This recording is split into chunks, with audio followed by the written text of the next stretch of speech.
রাত প্রায় ৩টা বাজে আর আমার ঘুম আসছিল না। মনে হচ্ছিল যেন কিছু একটা ঘটতে চলেছে। অস্বস্তি নিয়ে আমি শেষ পর্যন্ত আমার বড় বোনের রুমে গেলাম, ভাবলাম ওর সাথে একটু কথা বলি, মন হালকা হবে। রুমে ঢুকে দেখি একটা হালকা আলো জ্বলছে, কিন্তু অবাক হয়ে লক্ষ্য করলাম আমার বড় বোন সেখানে নেই। এত রাতে সে কোথায় গেল ভাবতে ভাবতে আমি চিন্তায় পড়ে গেলাম। আমি বাইরে বাথরুমের দিকে গেলাম, কারণ সেখান থেকে কিছু আওয়াজ আসছিল। কাছে যেতেই শুনলাম আমার বোন কারো সাথে মৃদু স্বরে কথা বলছে। ওকে বলতে শুনলাম যেন দ্রুত কাজ শেষ করে, নয়তো কেউ টের পেতে পারে। অন্যদিকে আরেকটি কণ্ঠ শুনলাম যে বলছে, চিন্তা করো না, এখন কেউ আসবে না। আমার ভেতরটা তখন অনেক প্রশ্নে ভরে গেল, বুঝতে পারছিলাম না আসলে কি হচ্ছে। আমি ধীরে ধীরে বাথরুমের কাছে গেলাম, ভেতরে উকি দিয়ে দেখি আমার বড় বোন কারো সাথে কথা বলছে, যেন তারা কিছু ব্যক্তিগত সমস্যা নিয়ে আলোচনা করছে। তারা একে অপরকে সান্ত্বনা দিচ্ছিল, যেন কোনো দুশ্চিন্তার কারণ নেই। আমি তাদেরকে দেখে অবাক হয়ে গেলাম। এই পুরো ঘটনা দেখে আমার মনে নানা প্রশ্ন উকি দিতে লাগলো। আমি রেগে গেলাম, কিন্তু বুঝতে পারছিলাম না এই পরিস্থিতিতে কি করা উচিত। মনের ভেতর ভীষণ অস্থিরতা নিয়ে সেখান থেকে চলে এলাম। একসময় আমার মাথায় একটি চিন্তা এলো। আমি বাথরুমের দরজার সামনে গিয়ে শান্ত স্বরে বললাম, আপু, আমি জানি তুমি ভিতরে আছো এবং কারো সাথে আছো। আমি বুঝতে পারছি তোমরা কি করছো। দয়া করে দরজাটা ধীরে খুলে দাও, যেন বাড়ির অন্য কেউ টের না পায়। ভেতর থেকে আমার বোনের কণ্ঠ ভেসে এলো, ভাই, তুমি ভুল করছো। আমি তো শুধু একাই বাথরুমে এসেছি, অন্য কিছু না। আমি শান্তভাবে বললাম, আপু, আমি যা দেখেছি তা জানি, আর আমি মিথ্যা বলছি না। দরজাটা খুলতে বলছি, না হলে মা বাবাকে ডাকবো। ভেতর থেকে আপু হঠাৎ করে কণ্ঠ নরম করে বলল, ভাই, দয়া করে কাউকে ডেকো না। আমি দরজা খুলছি। কিছুক্ষণ পরে আপু ধীরে ধীরে দরজা খুলল।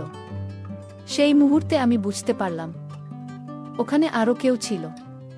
এলাকার একটি ছেলে তার সাথে ছিল।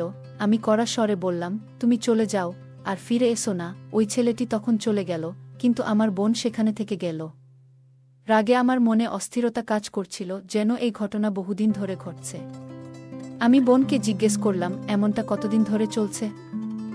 বোন তখন ভীষণ বিব্রত ছিল এবং বলল, ভাই, আমি জানি এটা ভুল হয়েছে। আমি আর কখনো এমন কিছু করব না, আমাকে ক্ষমা করে দাও। আমি কিছুক্ষণ চুপ থেকে বললাম, তুমি বড় ভুল করেছ, কিন্তু এই ভুলের পুনরাবৃত্তি হতে দেওয়া যাবে না। আমি থাকতে কেন তুমি অন্যের সাথে এমন করছো? তোমাকে তো আমি আগেই জানিয়েছিলাম, তখন তো পাত্তা দেওনি। বোন বলল, তুমি আমার ভাই, এসব বলছো কেন? এবার চলে যাও এবং তোমার জীবন ঠিক পথে নিয়ে আসার চেষ্টা করো। একটি মুহূর্তে আমার মনে হলো পরিস্থিতি অনেক জটিল হয়ে গেছে। আমি বললাম, দয়া করে এই অবস্থা থেকে বেরিয়ে আসো। আমাকে এমন কঠিন পরিস্থিতিতে ফেলো না। আমি বুঝতে পারছিলাম আমার কথায় কিছুটা প্রভাব পড়েছে। তারপর আমি বললাম, তোমাকে তার সঙ্গে কথা বলা বন্ধ করতে হবে। আমি শুধু একা তোমার সঙ্গে কথা বলতে চাই। আপু, তোমার জন্যে আমি সব করতে রাজি আছি। এরপর আমি বললাম, তোমার যা ইচ্ছে তা করো, কিন্তু সঠিক সিদ্ধান্ত নাও, না হলে আমি মা বাবাকে সবকিছু জানাবো। আমার বড় বোন তখন শান্তভাবে বলল, নাহিদ, আমি তোমার বড় বোন, ভুল বুঝছো। আমি বললাম, তুমি আমাকে ছোট মনে করতে পারো, কিন্তু আমি সব বুঝি। আমাকে নিয়ে ভুল সিদ্ধান্ত নিও না। এই মুহূর্তে আমি খুব বিরক্ত, তবু আমি এখানে তোমার সাহায্যের জন্য এসেছি।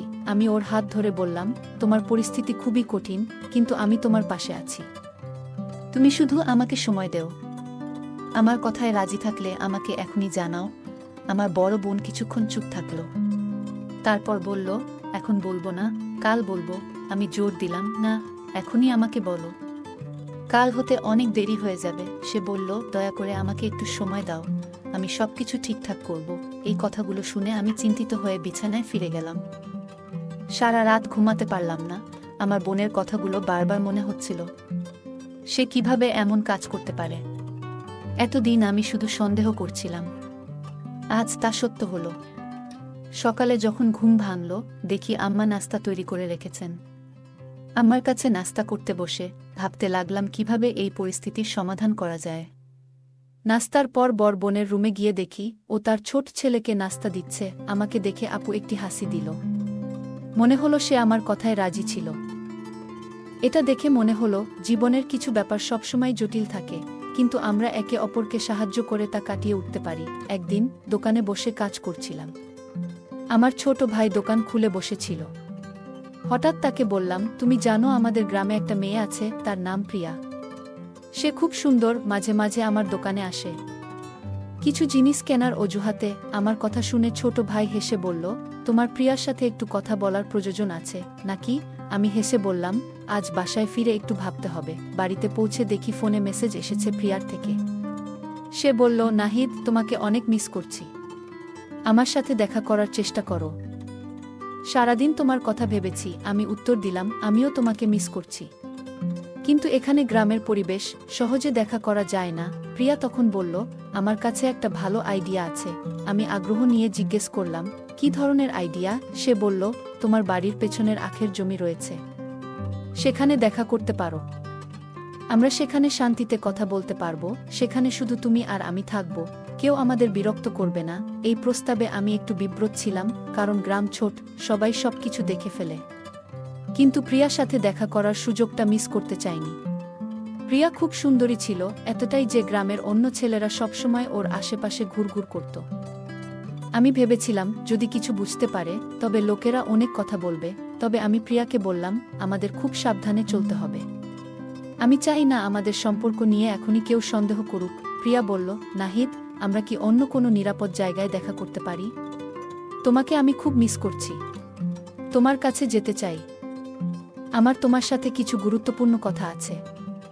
আর হ্যাঁ, পরিবারের লোকেরা আমার জন্য বিয়ের প্রস্তাব খুঁজছে। তারা চায় আমি শিগগিরই বিয়ে করি। আর আমি তোমার কথাই ভাবছি। আমি জানতাম প্রিয়া আমাকে ভালোবাসে, আমিও তাকে ভালোবাসতাম, তবে জীবনে তখনও অনেক কিছু করার ইচ্ছে ছিল। তাই বিয়ের মতো বড় সিদ্ধান্ত নিতে চাইছিলাম না। আমি বললাম, প্রিয়া, এখনও আমাদের জীবনে অনেক চ্যালেঞ্জ আছে। আমার দোকান ছোট, আলো তেমন ভালো না। সংসার চালানোর জন্য নিজেকে আগে শক্তভাবে গড়ে তোলা দরকার। তারপর আমি অবশ্যই তোমার বাসায় বিয়ের প্রস্তাব পাঠাবো। প্রিয়া একটু চুপ করে থেকে বলল, তুমি যখন চাও তখনই করো, কিন্তু জেনে রাখো, আমি তোমাকে ছাড়া থাকতে পারবো না। আল্লাহর কসম, তুমি যেভাবেই রাখো, আমি রাজি আছি। তার কণ্ঠে ভরসা আর ভালোবাসা ছিল, আর আমিও তাকে সত্যিই ভালোবাসতাম। কিন্তু ভেতরে ভেতরে ভাবছিলাম, জীবনে কতজনই তো বিয়ে করে তারপর দূরে কোথাও কাজ করতে চলে যায়, আর তাদের স্ত্রীগুলো একা থেকে যায়, অন্য কারো সাথে গোপনে সম্পর্কে লিপ্ত হয়। তাই আমি প্রিয়াকে বুঝিয়ে বললাম, এখনই তাড়াহুড়ো করো না। আমি চাই আমাদের ভবিষ্যৎটা ভালো হোক। একটু সময় দাও, আমি যখন নিজের পায়ে দাঁড়াবো তখন তোমাকে বিয়ে করব, ইনশাআল্লাহ। আর তোমাকে আমি আমার সাথে রাখবো সব সময়। প্রিয়া আমার দিকে তাকিয়ে বলল, ঠিক আছে নাহিদ, আমি অপেক্ষা করব। তুমি রাতের বেলা আসবে, আমি তোমার অপেক্ষায় থাকব। আর একটা কথা, তোমার ছোট কোনো ছবি থাকলে দিও, আমি তা বুকের কাছে রাখবো, যেন তোমার কথা মনে হয় সবসময়। আমি ভাবতে শুরু করলাম, গ্রামের জীবন ও সম্পর্কগুলো যেন এক অন্যরকম বাস্তবতা। প্রিয়া বলেছিল, নাহিদ, আমি তোমার সাথে দেখা করতে চাই। তুমি আমার জন্য একটা ছোট ছবি নিয়ে এসো, যেন সবসময় তোমার কথা মনে হয়। আমি বললাম, ঠিক আছে, এবং ওর জন্য ছোট্ট একটা পাসপোর্ট সাইজ ছবি নিয়ে দোকানে ফিরলাম। প্রিয়া তখন বলল, এই ছোট ছেলেটিকে মোবাইলটা নিতে পাঠাও। আমি বললাম, ঠিক আছে, এবং ছোটকে দোকানে পাঠালাম। আমার মনে একটা প্রশ্ন ঘুরপাক খাচ্ছিল, কেন যেন আমার আশেপাশে থাকা মানুষগুলোকে এত আকর্ষণীয় মনে হয়, বিশেষত যারা আমার দোকানে আসে। গ্রামের সবাই আমার এই রুচি সম্পর্কে জানত এবং এটা নিয়ে অনেকেই মজা করত। দুপুরে খাবারের জন্য আমি বাড়িতে এলাম, কিন্তু মা তখনও রান্না শেষ করেননি। মা আমাকে বলল, ছোটকে কেন পাঠাসনি? আমি বললাম, মা, ছোটটা কাজে ব্যস্ত ছিল, তাই নিজেই আসলাম। এরপর আমি আমার দুই বোনের ঘরে গেলাম। ছোট বোন সেখানে ছিল না, কিন্তু বড় বোন ছিল। আপু হঠাৎ আমাকে বলল, ভাই, আমি একজনকে পছন্দ করি। আমি বললাম, হ্যাঁ, আমি জানি সেই ছেলেটা তো। কিন্তু সে বলল, না, সে নয়, সে অন্য কেউ, আমাদের সম্প্রদায়ের না। আমি বেশ অবাক হলাম। তাহলে তুমি তার সাথে কেন দেখা করো? প্রিয়া কিছুটা অস্বস্তিতে বলল, ভাই, সে আমার কিছু চাহিদা পূরণ করে, আর আমি তাকে অস্বীকার করতে পারিনি। কিন্তু সত্যি বলতে, আমি তাকে বিয়ে করতে চাই না। আমি কিছুটা বিরক্ত হয়ে বললাম, তাহলে কেন এমন কিছুতে নিজেকে জড়াও যেটা তুমি চাইছো না? প্রিয়া উত্তরে বলল, ভাই, আমি আসলে অন্য একজনকে পছন্দ করি, আর আমি তাকে বিয়ে করতে চাই। কিন্তু সমস্যাটা হলো, সে আমাদের সম্প্রদায়ের নয়। মা বাবা এটা মেনে নেবেন না। আমার মনের মধ্যে চিন্তার ঝড় চলতে লাগল। আপু যে এইভাবে একটা সম্পর্ক নিয়ে এত সিরিয়াস হয়ে উঠেছে, এটা ভাবতেই পারিনি। সে আমাকে বলল, ভাই, মা বাবার সাথে কথা বলো। আমি তাকে বিয়ে করতে চাই। আমি বললাম, প্রিয়া, এই ধরনের বড় সিদ্ধান্তে খুব সাবধানে নিতে হবে।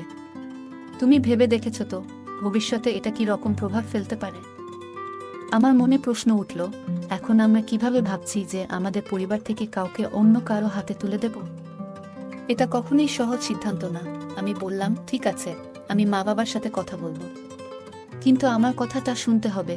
কিন্তু সে বলল, না ভাই, আগে কথা বলো, তারপর অন্য কিছু চিন্তা করো। আমি বললাম, দিদি, দয়া করে এ বিষয়ে এখনই এত তাড়াহুড়ো করো না, সময় লাগবে, তুমি আমাকে আজকে সময় দেও। সে পাল্টা বলল, না ভাই, আজ রাতেই আমি কথা দিয়েছি, তাই আমার প্রেমিকের সাথে দেখা করতেই হবে। আমি কিছুটা হতবাক হয়ে বললাম, প্রিয়া, তুমি এমনভাবে কথা বলছো কেন? আমি তোমার ছোট ভাই। সে হাসি মুখে বলল, হ্যাঁ, তুমি আমার ছোট ভাই, আর আজ তুমি আমাকে পরিচালনা করছো। দয়া করে আজ আমাকে একটু সময় দাও, পরে আমরা মিলে সব ঠিক করব। সে মেনে নিল এবং বলল, ঠিক আছে, তবে একটা শর্ত আছে।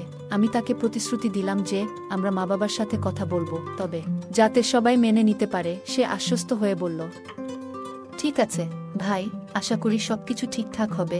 আমি জানি। এদিকে আমি তাকে বললাম, আজকের দিন একটু শান্ত থাকো, যদি দেখা করতেই হয় তাহলে পরে দেখা করো, আমি সারা রাত অপেক্ষা করতে পারবো। সে বলল, ঠিক আছে, আমি রাত 1টায় আসব এবং কিছু সময় তোমার সাথে কাটাবো। এই গল্পের দ্বিতীয় পার্ট চাইলে কমেন্টে জানাও, তাহলে দ্বিতীয় পার্টটি দিব। গল্পটা কেমন লাগলো জানাতে ভুলবে না। আরও মজার মজার রোমান্টিক গল্প শুনতে চাইলে ভিডিওটি লাইক, শেয়ার এবং চ্যানেলটি সাবস্ক্রাইব করতে এবং বেল আইকনটি ক্লিক করতে ভুলবে না। ধন্যবাদ।